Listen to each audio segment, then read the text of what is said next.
Guys, welcome to Black Scout Survival Late Night Live. So I want to start off with something. Lately, I've been getting a lot more traffic. People arguing in the comments, man, liberals, conservatives, everybody's fighting like it's some kind of sport. Look, man, I've got my own bias. Everybody does. But the thing about me, what I would say differentiates me from other guys you may watch is that I truly try to strip away that bias and look at what's real, what actually makes sense. Okay, what keeps this country from collapsing, not what color the team jersey is. Truthfully, I do, because the truth is, man, they work for us, not the other way around. They're not kings. They're not emperors. We're in charge of them, man. They're our employees. The boss is the American people. And when the boss stops checking the books, the employees rob the safe, right? And I want to say that a lot of people are upset right now with the country, and rightfully so. Okay, we got told things, we were promised things, and those things just aren't happening. The complete opposite, actually, for a lot of them. However, even with that, I wouldn't vote for the party that was grooming children, the party pushing gender narratives. I'm not into any of that stuff, man. Okay. The thing about me is I believe in the Constitution, and the majority of my decisions in life are driven by my faith. Okay. And the thing is that when you have a higher standard, because of that, you may see things in different ways. You're not just pulling for your team at all times, okay? Because the Constitution, the American people, the things that I love is the most important. The future of the nation for my children, grandchildren, great-grandchildren, as well as yours, right? I can talk to anyone from any background, probably get along with them, you know? I'm not a radical in any sense. But the thing is that, especially like the commentary I've been seeing on Instagram, if you're not following me on Instagram, you're wrong, by the way. Go follow me there. But a lot of people are like, well, see, I told you you shouldn't have voted for Trump. See, the thing is, you didn't vote for Trump possibly because you had Trump derangement syndrome. You call him a racist and this kind of stuff. Look, people call me names all the time. I get called racist. I just got called racist for the cop video the other day. I didn't even discuss race in that video, other than the media perpetuates a victim mentality, and nobody's a victim. Okay. I guess some people are victims of some things, but by and large, the victim mentality is a false. It's made for weak people, weak men to fall under and say, I'm a victim. So the thing is, they're like, dude, do you think I'd be in the gulag by now if Kamala was president? Gavin Newsom. And I'm praying that don't happen in 2028, but I got a bad feeling. But this video that I'm going to talk about some things may have changed completely the game. But the bottom line is that it's about broken promises. Okay. That's what I think a lot of you guys are upset for, right? They were saying Orange Man bad because media narratives. The reason why we're upset with Donald Trump is because he is not fulfilling his promises. Okay. He's pumping out money, getting involved with foreign affairs, foreign wars, and so on. These are the things we were looking for, putting America as the priority. Okay. The American people that are struggling every week at the grocery store, the small businesses where big corporate got 13% tax breaking. You're going to see why that is in a moment. You're going to see this. It's we're not in that club. At the end of the day, a lot of times people say two wings of the same bird.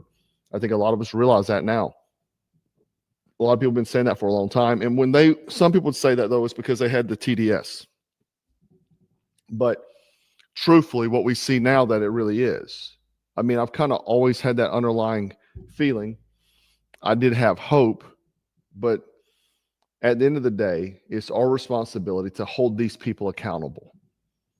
And, I think a big one is the ranchers. See, the thing is that I stated the other day, and I guess I didn't go into grave detail, but I've been in agriculture as a career for 20 plus years. I know this very well. I also am a business owner. I got a degree in business. I know economics very well as also. And so I can see the impact. I know about cheap labor. I know about shipping jobs overseas. I know about manufacturing overseas. People do that and get rich off doing it, right?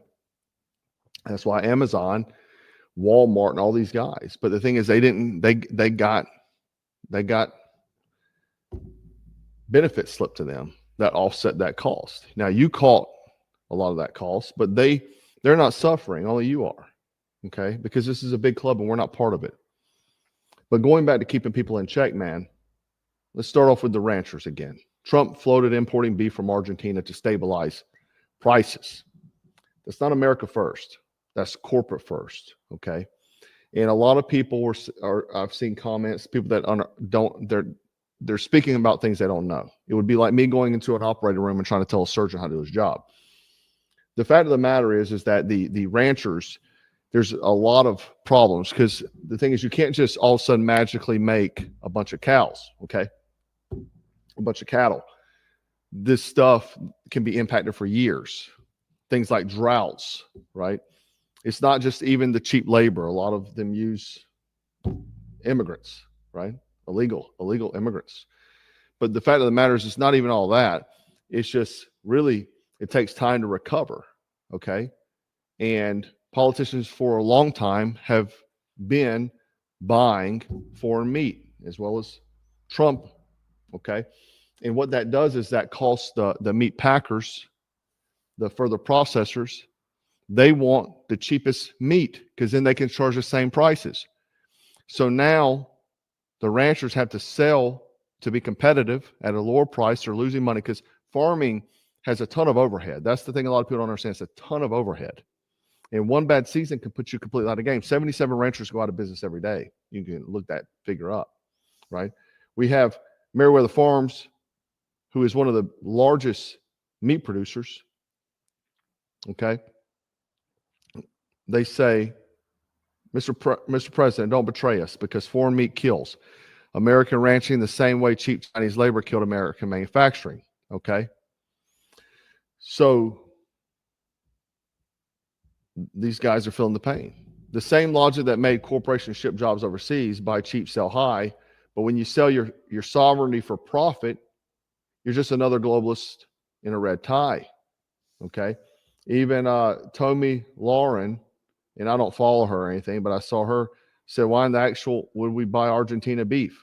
Our American ranchers are getting crushed already by cheap foreign beef imports. The meat packers are already undercutting our American producers as it is. So she's saying the same thing here. The American meat packers are going to undercut their pricing because they can get cheaper foreign meat. If you're in business, you want the cheapest product to sell for the highest amount, right? The thing is, we don't elect saviors, man. We hire a man for a mission, especially when he detailed that mission out to us during his campaign. And when the mission drifts, it's our duty to call him back on target. Okay? And he come back and said, hey, I'm going to release some aid to the ranchers. That's what he said today because he got hit. Okay? Now, I saw Officer Tatum post this on Instagram, and I'm going to put it up here. And look, before we get into this, I've been quite critical of Officer Tatum. I never like to fight people on my side, but the thing is, I kind of fell off with that dude. He blocked me after the Uvalde stuff. He defended the police there, and that, I mean, they got indicted for that stuff. I mean, they really dropped the ball. Okay. And lately, he talks more about Israel than America. Okay, I mean, almost every video, every post he's doing is that, right? So Officer Tatum drops this today on his Instagram, and he says Trump's new White House ballroom funded by private donors. Okay, but if you look here, he uses the kind of dumb upper lowercase. He's using taxpayer dollars to build himself a ballroom. I present you Exhibit A. So he laughs at people saying about the taxpayer money, but I want you to look at the donor list, gosh, man, I really wouldn't even have publicized this. We got Amazon, Apple, Lockheed Martin, Military Industrial Complex, Meta, Microsoft, Booz Allen Hamilton. That's the Alphabet Agency Contractor Club, ladies and gentlemen. And you wonder why he was up there with Bill Gates and Zuckerberg and Sam Altman eating at the table, man, because they're all part of the same club, right? These are the same corporations that censor you and I, spy on you and I, and build weapons for endless wars and bankroll the surveillance grid. Palantir was on there. Just go rerun the video, screenshot that. If those are the people buying a seat at the ballroom, then who do you think gets to dance? Dude, we were supposed to drain the swamp, not hold a damn cocktail party with the alligators. Goes in the same thing, him backing Lindsey Graham, right? This is not what I voted for. I didn't vote for the swamp. And the thing is, people are like, well, we told you. Dude, the Democrats are the swamp. I mean, you know? At the end of the day, man, you know, again, we all have bias. You have bias, I have bias. But at the end of the day, what we see is this is more, it's not even race, man. This is a classist issue. It's us and them. We're not part of the Sam Altman Club, the Palantir Club. Okay? Just how it is. And if you look here, while all this is happening, the U.S. debt just hit $38 trillion. We just spent $40 billion in Argentina, and people are like, yeah, we got to do that, you know, because they're our friends. That's T with a trillion. And media says that it's worsened by the government shutdown, right? It's worsened by the government shutdown. Meanwhile, bet you didn't know this, members of Congress are still getting paid. Federal workers get furloughed. But, you know, families are missing paychecks. But the suits on the Hill, man, they cash every single one of them. They call it a shutdown, but it's only a shutdown for you. And then Trump comes out because his supporters have been getting pissed. Hey, man, you're doing all this for everybody else, Israel, Taiwan, Argentina. Oh, you know what? Well, maybe, probably. Trump says the government will probably distribute some tariff revenue to Americans. Probably ain't a damn plan. That's what you call a pacifier. That was the same thing as, hey, we're going to release the first phase of Epstein, and it was nothing. Same thing. It's pacifier. People are clapping. I've seen people clapping about that junk today. Oh, yeah, we're getting just like the Doge checks. Remember, everybody's getting a $5,000 Doge checks. They're like, yeah, go team. It's just a pacifier. It never happened. Just like Obama committed treason. We're going to post some memes. Him getting chased by J.D. Vance and Trump. And yeah, we got him. Nothing's happened. Obama's still going to the cocktail parties that you're not invited to. Next. I know you've seen these viral videos. Let me get them up here. I know you've seen these viral videos. Full kit, tactical gear, ICE units and tactical gear, they're going viral. And they're got face covers on. Looks like martial law on Main Street is what this looks like, right? Now, this is kind of where it gets tricky here. Because if Biden if Biden would have did this, you'd be screaming martial law. You'd be screaming martial law right now. First off, I want ICE to go grab up all those people with the coof mask on and ship them back to somewhere else. I think they're just protesters. But ship them to Uganda. Look at these people. Dude, I really do feel bad for the ICE guys. I really do. I mean, man, dude, this is ridiculous. These folks don't have jobs. You know what their jobs are? Their jobs are to do this. There was a list published the other day that had Soros and all these the evil lizard people that funded these things, man. Rothschilds. Go look at Behold the Pale Horse book. All those names in there, dude, they're the ones funding this junk. I'm not even kidding. Let me show you this one. Now I need one of these vehicles. If someone can hook me up with one of these, I would really appreciate it. I need that. We'll put a Black Scout logo on the side of it. But if Biden did this, people would be saying martial law, martial law. But the problem is Biden, where it gets tricky, dude, is Biden opened up the damn floodgates at the border. I'm talking cartel, terror cells. So yeah, it's like you want to say I'm worried because the next, if they're a psycho, if they're Gavin Newsom, they could be doing this to us. I worry about using this type of force because they may try to do the same thing to us. Sometimes, but sometimes you got to look at it, man. Biden opened at the border, man. Everybody, we had Chinese operatives at the gates. So yeah, extreme situations call for extreme measures. Okay. But again, let me just clarify this. The litmus test is always this: if Biden did this or Gavin Newsom did this, what would I think? People would be losing their minds. Face masked agents in the streets. We'd call it tyranny overnight. We call this tyranny. But then on the flip, you're like, man, they created this problem. You know, I was also kind of conflicted about the covering of the faces because I don't think law enforcement should cover the faces. The problem lies is we got Antifa spotters out here that are photographing agents, doxing them, feeding their info to radicals and cartels. So yeah, it's like you hate to see it because you don't want the other side to do it, but man, you don't want to put these guys' family at risk either, man. They don't have skin in the game. They're just doing their job. And now their family's at risk. So it's like, I guess what I'm getting to is that things are just getting dark every way you cut it. Right? Because if you step back and think what that means, just take politics aside. American law enforcement has to hide their faces to do their jobs on American soil, man. That's a symptom of decay. And the fact is we got to send guys with tactical gear in the streets. I mean, I read a lot of conservative guys or right-wing guys writing about this kind of stuff years ago, a long time ago. And they're like, this is what's going to happen in the future, blah, blah, blah, blah. You're going to have martial law and this sort of stuff happening.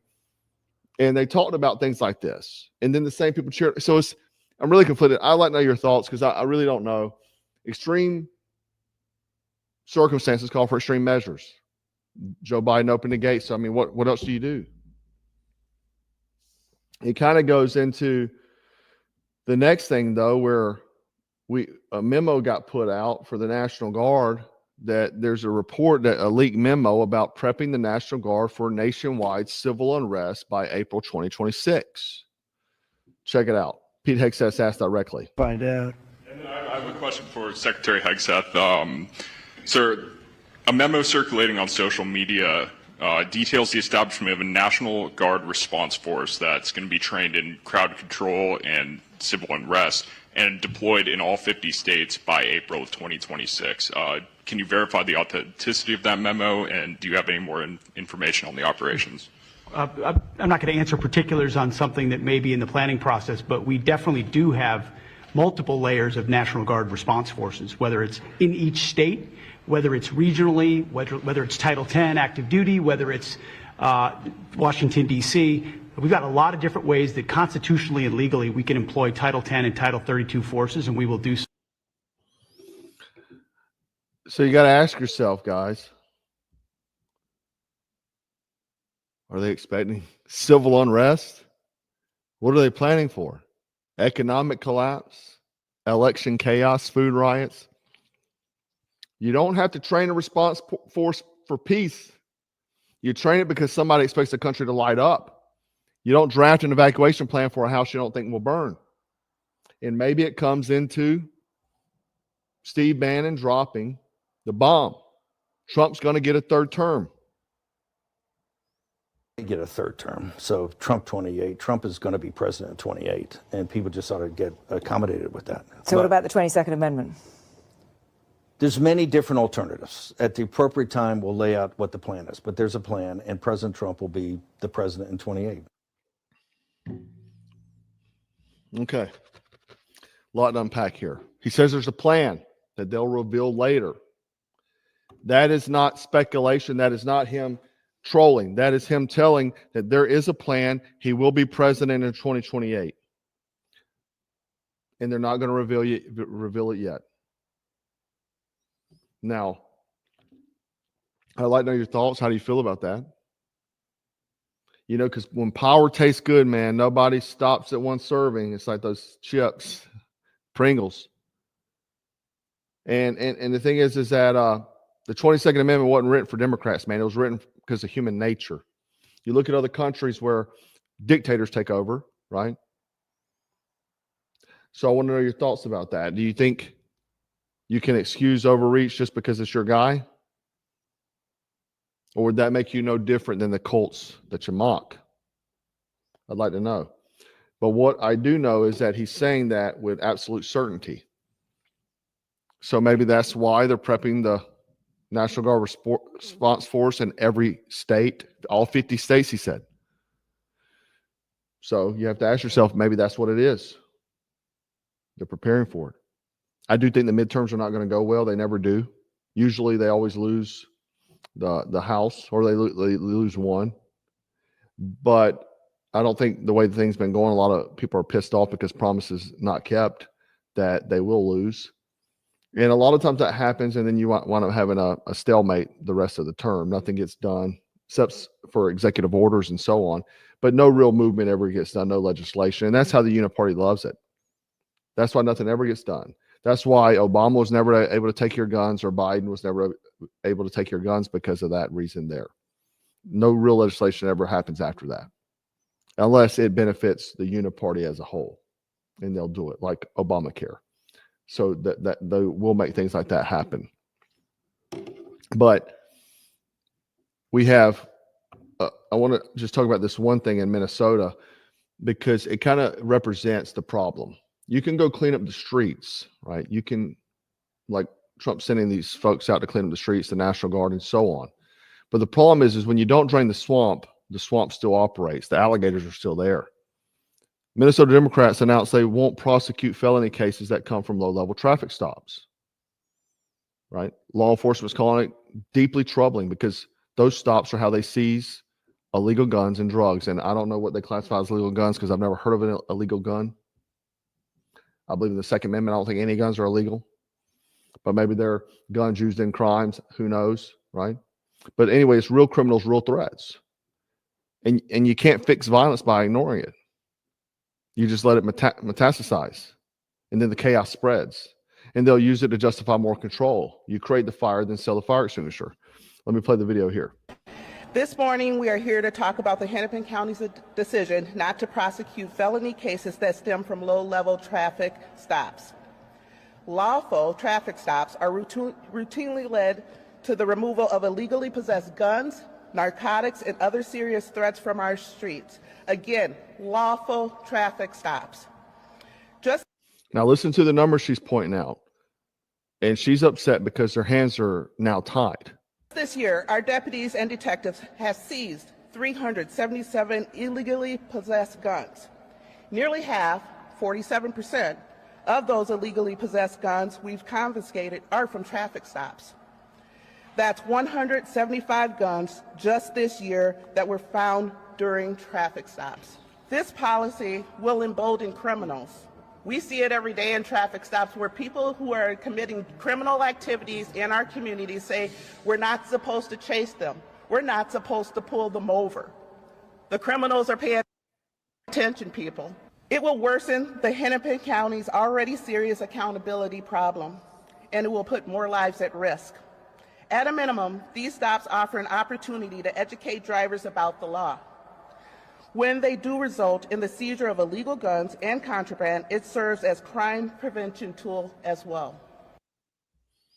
I commend her for standing up against her, local government there. a lot of I don't know what rank she is, police chief or whatever, sheriff. They would just be lockstep with whatever because they want to keep their position or get reelected as sheriff. She had the courage to stand up to say that she thought it was wrong.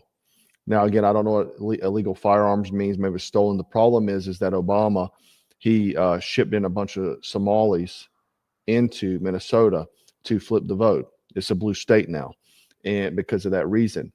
So they have a lot of crime there in the cities. And unfortunately, that's where it leaves us as a country. If you don't drain the swamp, you're always going to have these problems. You can clean up and you can put lipstick on the pig, but it's still going to be a pig. Cleaning up the streets with the National Guard and so on, unless real legislation happens, nothing's going to change. So that's why when people say right wing, left wing, same bird, they're probably accurate. The system divides us while feeding from the same trough. And if we can't call it out on our own side when they cross the line, then we're not patriots. We're cultists. You got to have accountability over idolatry, truth over team. Because at the end of the day, guys, I don't want an emperor. I don't want a king. I don't want to worship some savior. I want men who remember who they work for, and they work for us. Anyway, guys, I want to know your thoughts on all this. Please let me know in the comments below. And make sure if you hadn't subscribed, you do subscribe, share the video, and go follow me on Instagram as well. Guys, stay frosty, stay strapped, and always stay dangerous. Black Scout out.